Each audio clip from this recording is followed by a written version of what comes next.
Hello everybody, my name is Stan Wijnands. I am a Big Data and BI consultant for Cohera Belgium.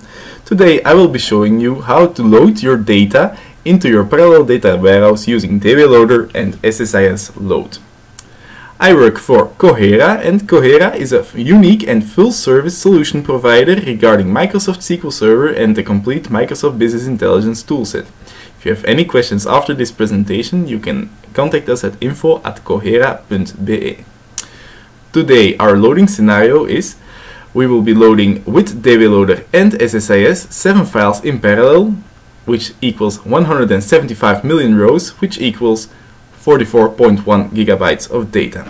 So let's get our demo started.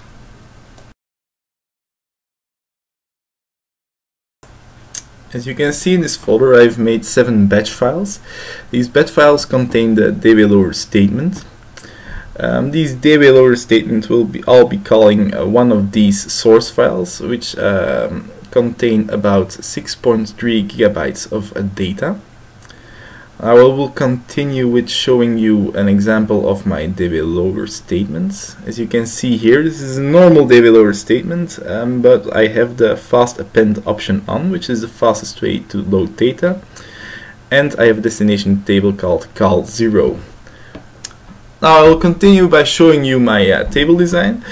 This is the table 0. Each batch file has its own destination table, and the most important thing is your distribution key. If your distribution key is correct, your load will be significantly faster. Now, at this moment we can see that there is no activity on the processors of my PDW and no usage of my InfiniBand network.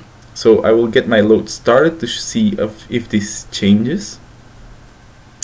Now you can see me starting my DWloader statements, and now we're going back to our monitoring tool, and on which we can see that our processing power of our PDW is being used for about 100%.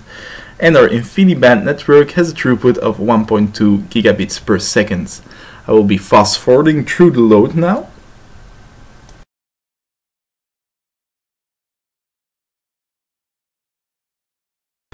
Now we can see that our InfiniBand throughput is going back to 0, and our processing activity is going back to 0 as well.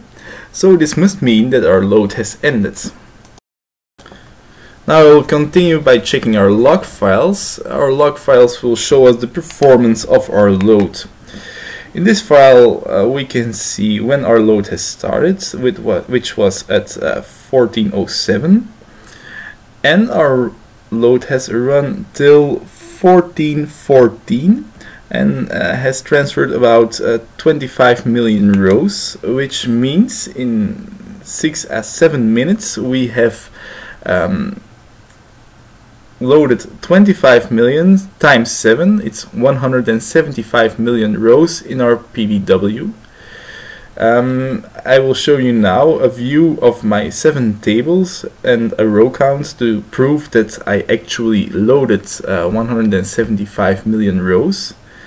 And as we can see over here, we have 175 million rows in our database. So this concludes our DWloader demo, and I will now continue with our sysload demo. Our sysload will work the same way as our DWload. I chopped up my source file into 7 files. These are the flat file sources, and this will go into a destination table, table 0, 1, 2, 3, 4, 5, 6, and 7. I will be loading these files in parallel from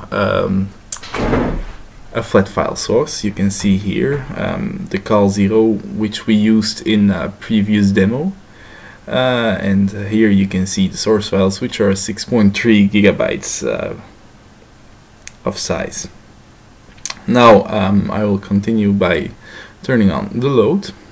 You can see by pressing the play button, and we can see that our load is starting.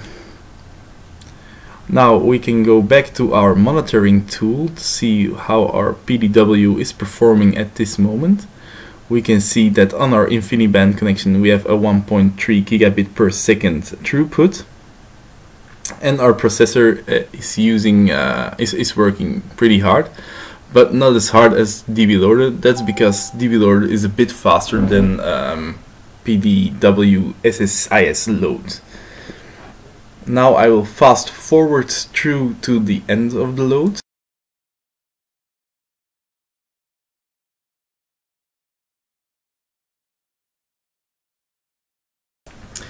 You can see that our load has ended by now, yes.